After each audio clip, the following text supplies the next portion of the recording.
என்ன சொல்லு கண்மணி. குளிர்ன டைம்ல நம்ம குளிர் காஞ்சிட்டோம். ஆனா இப்ப நம்ம வயிறு காஞ்சி கிடக்குதுங்க. அதுக்கு என்னங்க பண்றது? ஒன்றும் பண்ண முடியாது. விரதம் இருக்கிற மாதிரி நினைச்சுக்க வேண்டியதுதான். ஏங்க நான் பசி தாங்கிப்பேங்க. ஆனா உங்களால தாங்க முடியாதே. சரி ஒரு நிமிஷம் இருங்க. நான் உள்ள ஏதாவது இருக்கான்னு பார்த்துட்டு வரேன். சரி.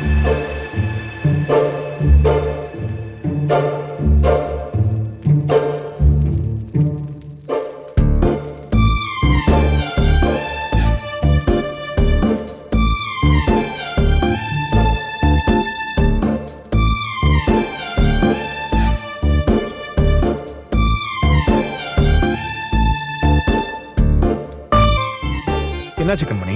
எதுவுமே இல்லைங்க. எல்லாம் காலி பாத்திரமா இருக்கு. அப்படியா? கொஞ்சம் இரு வரேன். ஏங்க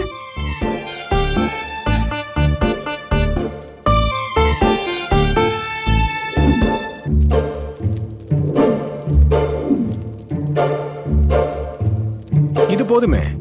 குளிருக்கு டீ குடிச்சா சூப்பரா இருக்கும்.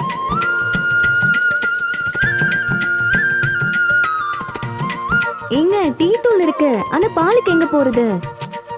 பால் எதுக்கு? பிளாக் டீ குடிப்போம். இரு வரேன்.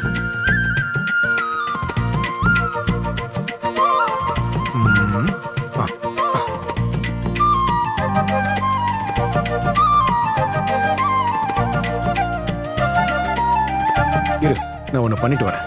ஏங்க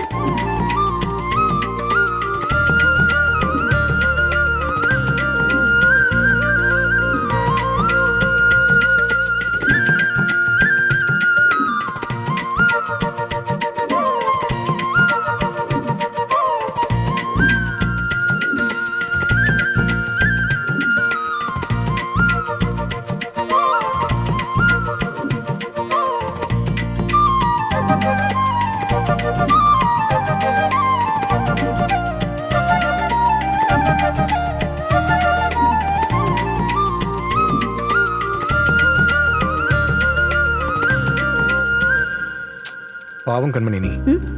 ஏங்க இல்ல, எனக்கு தான் சுகரு. சக்கரை இல்லாம டீயை குடிச்சு பழகி போச்சு. ஆனா உனக்கு இது கொஞ்சம் கஷ்டம்தான் இல்ல?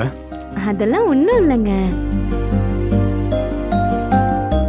ஏங்க டீ சூப்பரா இருக்கு. அப்படியா? என்ன சொல்ற? சக்கரை இல்லாம சப்புன்னு இல்லையா உனக்கு? எனக்கு பழகிடுச்சுங்க. புரியல கண்மணி. பழகிருச்சா?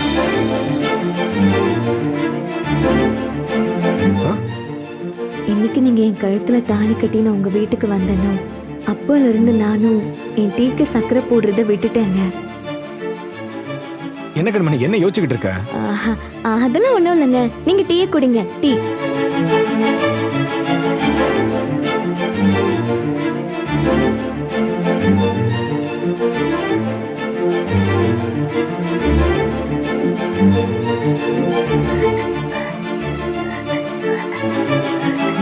பக்கத்துல எங்கேயோ தவளை கத்துற சத்தம் கேக்குது. அப்படின்னா இங்க ஏதோ ஒரு குளம் இருக்குன்னு அர்த்தம். வரியா போய் பார்த்துட்டு வரலாம். போலங்க. வா போயிட்டு வரலாம். வா கண்மணி வா. அங்கே அங்கதான்.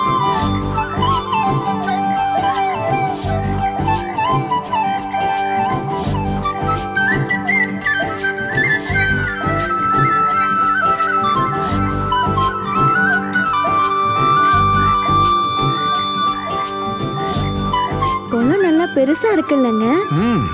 அப்ப மீன் எல்லாம் ரொம்ப பெருசா தான் இருக்கும். நிஜமாவாங்க? ஆமா. இரு.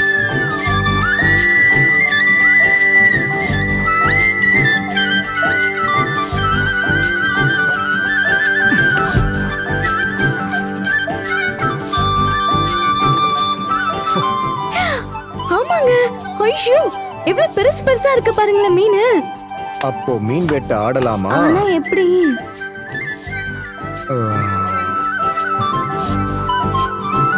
இருவா.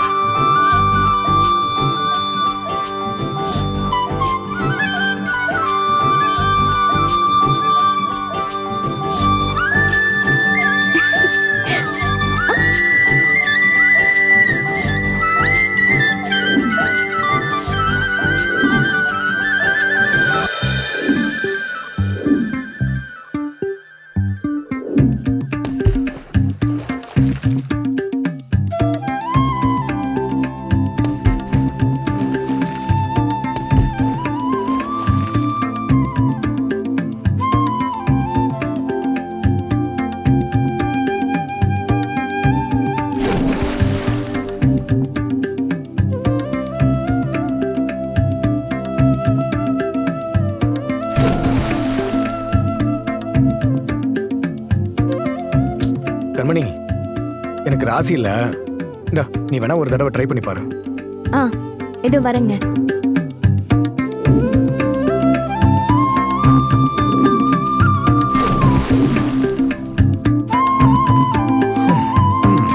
அதோ அங்க ஆ குத்து.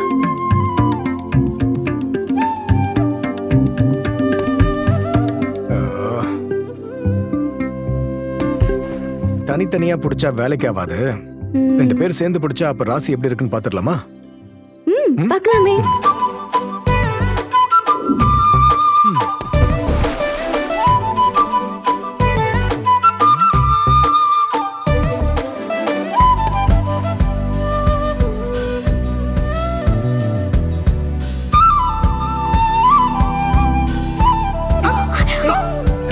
எங்க? ஜாக்கிரதை.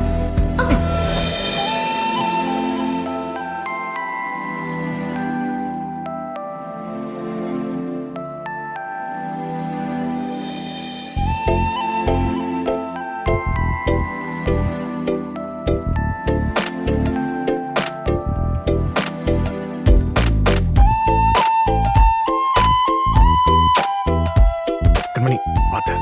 அங்க எங்க பெரிய மீனுங்க. ரெடி. பெரிய மீனு. ஆ, ஷ், ஷ். பொறுமையா பொறுமையா குத்து.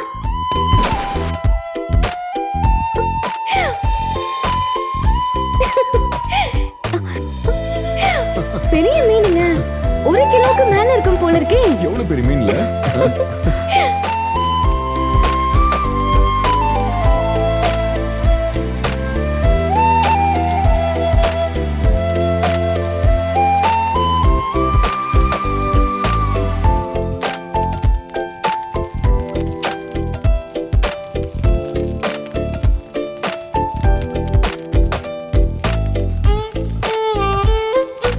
ஏங்க இதுக்கு முன்னாடி மீனை இந்த மாதிரி சுட்டு சாப்பிட்டிருக்கீங்களா? இல்ல. அப்புறம் எப்படிங்க இவ்ளோ டெக்னிக்கலா சூப்பரா பண்றீங்க? அப்படின்னா நான் பெருசா டெக்னிக்கலா பண்ணிட்டேன். எல்லாம் ஆதி காலத்துல நம்ம முன்னோர்கள் கத்து கொடுத்துட்டு போனதுதான் இது. அடுப்பு ஸ்டவ் எதுவுமே இல்லாத காலத்துல ரொம்ப கஷ்டப்பட்டிருப்பாங்கல்ல அவங்க. நோ, ரொம்ப சந்தோஷமா என்ஜாய் பண்ணி வாழ்ந்திருப்பாங்க. என்னங்க சொல்றீங்க? பின்ன நம்ம மார்க்கெட்ல இருந்து வாங்கி சாப்பிடுறமே மீன், அது எத்தனை நாளைக்கு முன்னாடி கடல்ல போய் பிடிச்சாங்கன்னு தெரியுமா உனக்கு? ஆனா அந்த காலத்துல அப்படியா? எவ்வளவு ஃப்ரெஷ்ஷா சாப்பிட்டுருப்பாங்க தெரியுமா? அது மட்டும் இல்லாம மஞ்சத்தூள், மிளகாத்தூள், இஞ்சி பூண்டு பேஸ்ட் எதுவுமே கிடையாது. இயற்கையா கொடுத்த மீன், இயற்கையான நெருப்பு, அவ்வளவுதான் ரெசிபி. இந்த மாதிரி டேஸ்ட் எங்கேயுமே கிடைக்காது கண்மணி. ஏங்க ரொம்ப சொல்லாதீங்க, எனக்கு நாக்குல அப்படியே எச்சு ஊறுதுங்க. ஆ, ஏங்க இன்னும் எவ்வளவு நேரங்க ஆகும்? பசி எனக்கு வயித்த கிள்ளுதுங்க. இதை யார் சொல்ற பாத்தியா? ஏங்க அப்படி சொல்றீங்க? என்ன என்னமோ நீ பசி தாங்கிப்ப, என்னால பசி தாங்க முடியாதுன்னு சொன்ன. நானே பொறுமையா தான் இருக்கேன், நீ தான் அவசரப்படுற. பின்ன சுட்ட மீனோட டேஸ்ட சொல்லி ஆசைய தூண்டி விட்டுட்டீங்க. பசிக்காம என்ன செய்யும்? சரி, இந்த குச்சை இப்படியே புடிச்சு மீனை அப்படி இப்படின்னு திருப்பிக்கிட்டே இரு, சரியா? நான் வந்துடுறேன். சரி. ஏங்க எங்கங்க போறீங்க? சாப்பிடறதுக்கு மீன் இருக்கு, அதை வச்சு சாப்பிடறதுக்கு பிளேட் வேண்டாமா?